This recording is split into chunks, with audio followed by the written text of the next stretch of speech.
Selamat pagi Bapak Ibu dan saudara-saudaraku. Apa kabar pagi ini? Harapan dan doa saya kita semua telah bangun dengan sehat, bahagia dan penuh semangat karena anugerah Tuhan kita Yesus Kristus akan senantiasa menyertai kita. Senang sekali kita berjumpa kembali pada pagi hari ini sebelum beraktivitas lebih jauh. 1 Samuel pasal 1 ayat 14-18 bacaan kita pagi ini. Lalu kata Eli kepadanya, "Berapa lama lagi engkau berlaku sebagai orang mabuk? Lepaskanlah dirimu daripada mabukmu."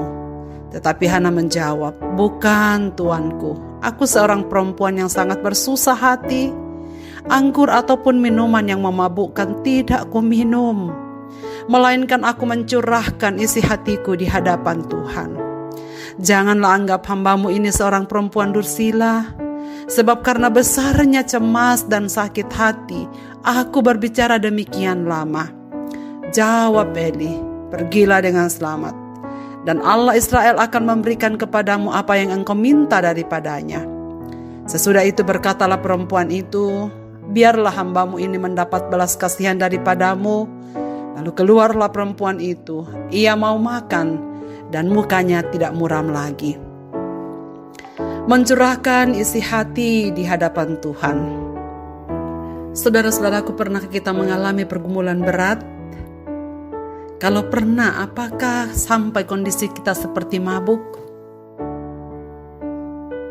Karena seperti orang mabuk yang menangis dan mulutnya komat kamit tak berhenti. Saudara sekalian, Imam Eli pun sampai salah mengerti karena pemandangan seperti itu jarang ia temui di bait Allah. Yang Imam Eli pernah lihat atau sering lihat adalah orang-orang mabuk.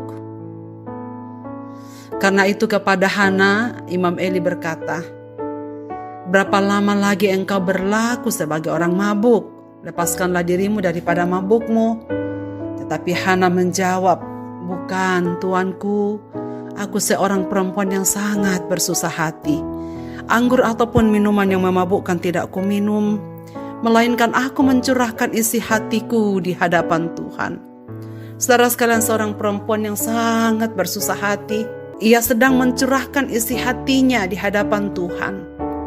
Dan ia berdoa lama di hadapan Tuhan oleh karena saking besarnya cemas dan sakit hatinya di hadapan Tuhan. Saudara, kalimat-kalimat pengakuan Hana ini menunjukkan bahwa ia sangat kecewa, hancur hatinya. Namun hal yang sangat indah, Hana hanya bisa curahkan isi hatinya pada Tuhan, bukan kepada suaminya, keluarganya, atau Imam Eli sekalipun. Itu sebabnya Imam Eli gagal paham melihat kondisi Hana yang sedang berdoa di hadapan Tuhan. Imam Eli tidak bisa melihat apa yang Tuhan lihat pada diri Hana. Imam Eli hanya melihat apa yang nampak oleh mata jasmaninya. Namun Tuhan melihat hati Hana yang sedang mencurahkan isi hati padanya. Saudara sekalian, saya berpikir, seperti apakah orang mabuk itu? Saya mengecek di Kamus Besar Bahasa Indonesia, saya menemukan arti mabuk yaitu orang yang mengalami penurunan kemampuan mental dan fisik dengan gejala-gejala bisa jelas seperti komat kamit dan tidak bisa berbicara dengan lancar. Keseimbangannya kacau dan kelakuannya aneh. Saudara sekalian, mungkin inilah penampakan Hana di depan Imam Eli. Saya percaya Imam Eli sudah dari tadi memperhatikannya. Dan ia menemukan perempuan ini sedang mabuk. Saudara-saudaraku, Hana sudah melakukan bagiannya.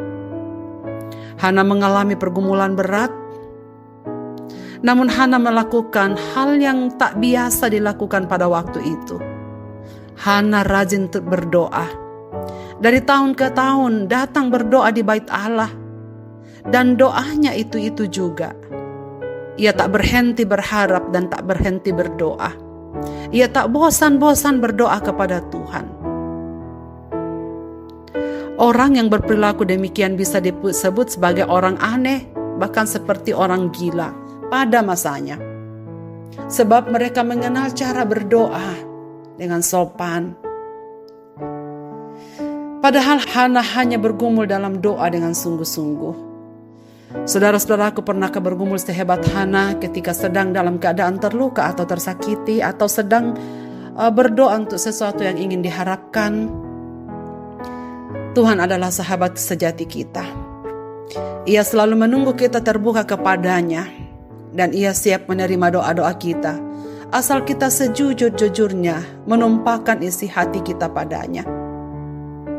Saudara sekalian, sayangnya banyak orang Kristen yang lebih bisa mencurahkan kekecewaannya pada sesamanya daripada Tuhan.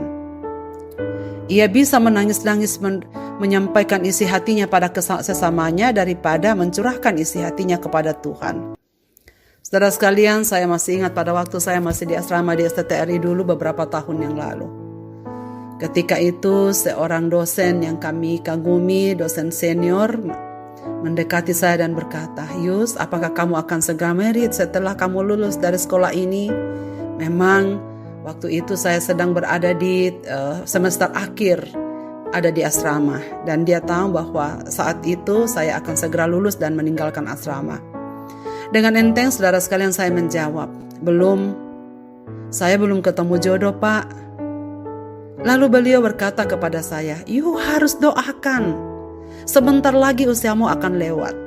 Bergaullah dengan banyak orang, ciptakan peluang."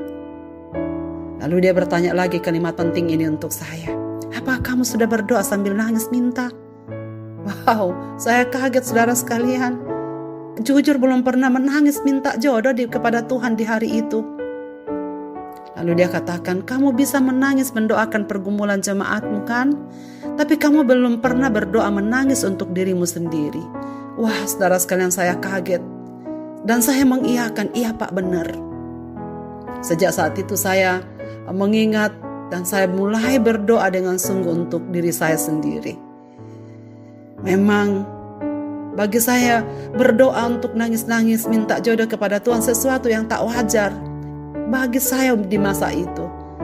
Tapi setelah saya gumuli lebih jauh, iya, sesuatu yang penting, sesuatu yang kita ingini, sesuatu yang akan kita bawa sampai di hadapan Tuhan adalah pergumulan yang satu ini. Tapi mengapa saya belum pernah seserius itu untuk mendoakannya? Saudara-saudaraku, melalui kisah Hana kita dapat melihat bahwa orang beriman tidak luput dari berbagai situasi sulit yang harus dihadapi. Dalam situasi demikian bisa saja kita merasa sedih atau gusar. Namun janganlah putus asa, apalagi mundur dari Tuhan.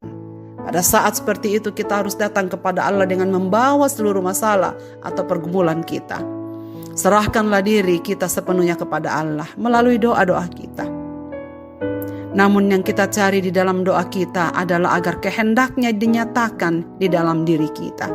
Lihatlah Hana, saudara sekalian. Ia memastikan dirinya bahwa ia tetap berjalan di dalam jalan Tuhan.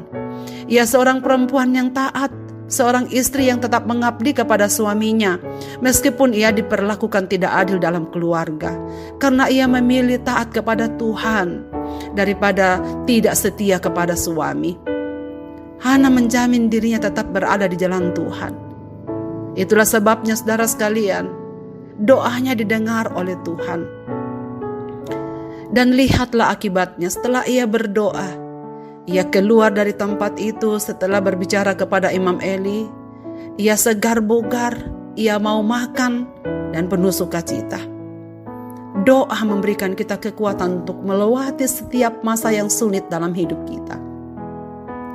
Karena doa dimaksudkan untuk memampukan kita melaksanakan maksud-maksud Allah dan bukan hanya meminta Allah melakukan apa saja yang kita inginkan. Selain itu kita harus berdoa dengan bersungguh-sungguh. Niscaya Allah akan memampukan kita mengalami damai sejahtera dalam setiap pergumulan kita yang Tuhan izinkan dalam hidup kita. Sebagaimana firman-Nya dalam Filipi pasal 4 ayat 6 dan 7. Janganlah hendaknya kamu khawatir tentang apapun juga. Tetapi nyatakanlah dalam segala hal keinginanmu kepada Allah dalam doa dan permohonan dengan ucapan syukur. Damai sejahtera Allah yang melampaui segala akal akan memelihara hati dan pikiranmu dalam Kristus Yesus. Marilah kita berdoa. Bapa di sorga, Bapa di dalam nama Tuhan Yesus. Kami bersyukur Bapa karena kami mempunyai Tuhan tetapi juga memiliki sahabat karib yang mendengar keluhan-keluhan kami lebih daripada yang didengar oleh sesama kami. Tuhan, biarkanlah firman-Mu yang kami dengarkan pagi ini meresap dalam batin kami. Karena selama kami akan di dunia ini akan menghadapi berbagai persoalan hidup. Tapi firman-Mu pagi ini menguatkan kami. Di dalam doa, kami akan menemukan kekuatan baru dari Tuhan. Dan kami percaya Engkau tidak akan membiarkan kami. Engkau pasti akan melakukan yang terbaik bagi kami. Hanya ya Tuhan, ajarlah kami untuk setia mencurahkan segala-galanya di hadapan-Mu. Jujur dan setulus-tulusnya menyampaikan kepadamu apa yang kami pikirkan, apa yang kami rasakan, apa yang ada di dalam hati kami, supaya kami senantiasa menjalani apa yang Tuhan kehendaki di dalam kehidupan ini. Ya Tuhan, hamba-Mu berdoa untuk setiap pergumulan-pergumulan yang kami hadapi, yang pendengar renungan pagi ini, dimanapun mereka berada, yang sedang memiliki persoalan-persoalan khusus dalam hidup mereka. Bapa di sorga, dengarkanlah doa mereka. Apalagi ketika mereka berseru kepadamu dan mencurahkan isi hati mereka seperti Hana. Dengarlah ya Tuhan, jawablah. Engkau ada di sorga tetapi ada di tengah-tengah kami. Merasakan apa yang kami rasakan dan akan melakukan yang terbaik bagi hidup kami. Tuhan, terima kasih banyak karena Engkau mengasihi kami. Dengarlah kami anak-anak-Mu ini bermohon di dalam Kristus Tuhan, Juru Selamat kami. Amin.